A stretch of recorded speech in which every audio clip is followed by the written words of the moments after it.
Biot-Savart नियम, जिसे English में बोलते हैं बायोट लॉ। ठीक है, तो कुछ इस प्रकार बायो और शेवर्ट ये दो अलग अलग वैज्ञानिक थे, दोनों फ्रांस के वैज्ञानिक थे, और ये जो है ऑस्टेड के बाद इन्होंने काम करना प्रारंभ किया। तो ये क्या किए, इन्होंने क्या किया कि इनका कथन ये है डियर स्टूडेंट कि किसी धारावाही चालक तार से कितनी दूरी तक चुंबकीय क्षेत्र काम करता है और उसका मान कितना होता है। यह धारावाही चालक से किसी बिंदु पर, कुछ दूरी पर स्थित किसी बिंदु पर चुंबकीय क्षेत्र की तीव्रता के लिए इन्होंने जो है व्यंजक दिया। तो एक काम करते हैं, माना कि L लंबाई का एक धारावाही चालक तार है जिस पर I एम्पियर की धारा तीर की दिशा में प्रवाहित होती है। आप लिखो ऐसा, माना कि L लंबाई की एक धारावाही चालक तार है कैपिटल L, और जिस पर I एम्पियर की धारा तीर की दिशा में प्रवाहित की जाती है। इसके किसी बिंदु O से R दूरी पर, इसके किसी बिंदु O से R दूरी पर एक बिंदु P स्थित है, एक बिंदु P स्थित है जिस पर हमें चुंबकीय क्षेत्र की तीव्रता ज्ञात करनी है। माना कि हम L लंबाई के तार का, माना कि तार के धारावाही चालक तार के एक छोटे से अल्पांश स्मॉल एलिमेंट dl के लिए चुंबकीय क्षेत्र की तीव्रता ज्ञात करते हैं, तो वह तीव्रता dB होगी। क्या होगी? dB होगी। मतलब हम पूरे चालक तार के लिए नहीं ज्ञात कर रहे हैं, हम छोटा सा चीज के लिए ज्ञात कर रहे हैं, इतना लंबाई। और अगर आपको पूरा लंबाई पता है भाई, -L to L है सपोज करो, या कुछ भी आपको दे रखा है, तो आप आसानी से निकाल सकते हो यार। तो छोटे अल्पांश के लिए निकाल रहे हो तो छोटा सा चुंबकीय क्षेत्र की तीव्रता काम करेगी, तो वो मान लिया कि dB है। तो ये जो चुंबकीय क्षेत्र की तीव्रता होती है, इट्स डिपेंड्स ऑन, किस किस पर डिपेंड करता है? ये जो चुंबकीय क्षेत्र की तीव्रता होती है वह उस पर प्रवाहित धारा के अनुक्रमानुपाती होती है। ये जो चुंबकीय क्षेत्र की तीव्रता होती है डियर स्टूडेंट, वह उस छोटे से अल्पांश जो लिए हो उसके अनुक्रमानुपाती होती है। ये जो चुंबकीय क्षेत्र की तीव्रता होती है वो इस धारावाही चालक तार के साथ, ठीक है, आपका ये जो बनने वाली कोण की ज्या मतलब होता है साइन, ठीक है, साइन थीटा के अनुक्रमानुपाती होती है। और फोर्थ टर्म्स आता है कि उनके बीच के दूरी के व्युत्क्रमानुपाती होती है। अगर r लिए हो तो ये हो जाएगा r², वर्ग के व्युत्क्रमानुपाती होती है। ठीक है, क्योंकि सबको पता है, कॉमन सी चीज है यार, चुंबकीय क्षेत्र हो चाहे विद्युत क्षेत्र हो, दूर जाओगे तो घटेगा ही घटेगा, तो इनडायरेक्टली प्रोपोर्शनल में होता है। अब इन चारों को हम कंबाइन करके एक फॉर्म में लिख देते हैं 1, 2, 3 और 4 से, तो हमारा dear student dB is equal to आ जाएगा, dB इज प्रोपोर्शनल टू आ जाएगा IDL sin theta divided by r²।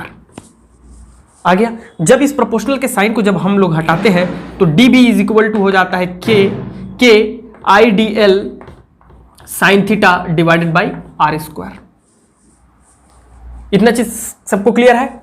अब देखिएगा, अब इसको मैं मिटा दे रहा हूं, इधर देखते जाएंगे। जब इस k का मान CGS पद्धति में, इस k का मान जो होता है वो 1 होता है CGS पद्धति में, लेकिन SI पद्धति में इस k का जो वैल्यू होता है तो dB that is equal to, k का जो वैल्यू होता है डियर स्टूडेंट वो होता है μ0/4π, जो इक्वल होता है 10⁻⁷ के, जहां μ0 को हम लोग निर्वात या वायु की निरपेक्ष चुंबकशीलता कहते हैं, या निरपेक्ष पारगम्यता एब्सोल्यूट परमेबिलिटी कहते हैं।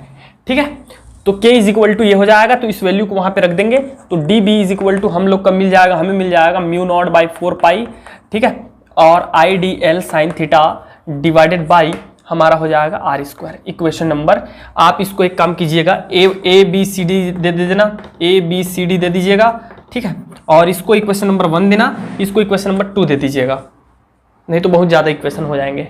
ठीक है, और इसी को हम थोड़ा सा सॉल्व करके 10⁻⁷ IDL sine theta divided by r² भी लिख सकते हैं।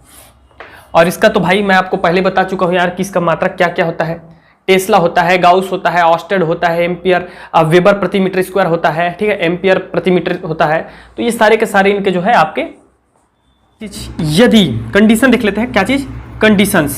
तो कंडीशंस क्या क्या हो रहा है देखिए। पहला स्थिति यह हो सकता है कि यदि थीटा इज इक्वल टू 0 हो।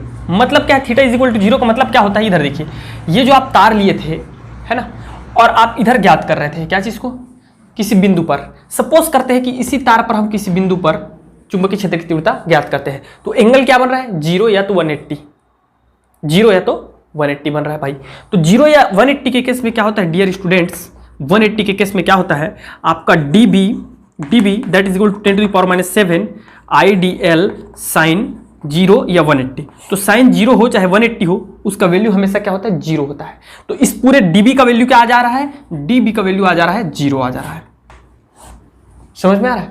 तो धारावाही चालक तार के किसी बिंदु पर चुंबकीय क्षेत्र की तीव्रता जो है 0 होती है, किसी एक बिंदु से दूसरे बिंदु पर। उसके आसपास के क्षेत्र में चुंबकीय क्षेत्र होता है, उसमें नहीं होता है। इस बात से हमको जानकारी मिलती है। ठीक है, नेक्स्ट देखते हैं। इसी में यदि आप तार के अभिलंबवत किसी बिंदु पर आप चुंबकीय क्षेत्र ज्ञात कर रहे हो, तो तार के अभिलंबवत जब ज्ञात करेंगे तो ये एंगल कितना बन जाएगा, 90 बन जाएगा। अभिलंबवत मतलब 90। तो इस केस में हमारा dB इज इक्वल टू हो जाएगा μ0/4 pi IDL sine 90 divided by r²। Then we know sine 90 is equal to 1। तो then dB is equal to हो जाएगा dear student μ0/4 pi and IDL by r²। That is a maximum, अधिकतम। ये हमको क्या प्राप्त होता है, मैक्सिमम प्राप्त होता है। ये चीज समझ में आ गई। चलिए ठीक है, वेरी गुड। अब देखते हैं कंपेरिजंस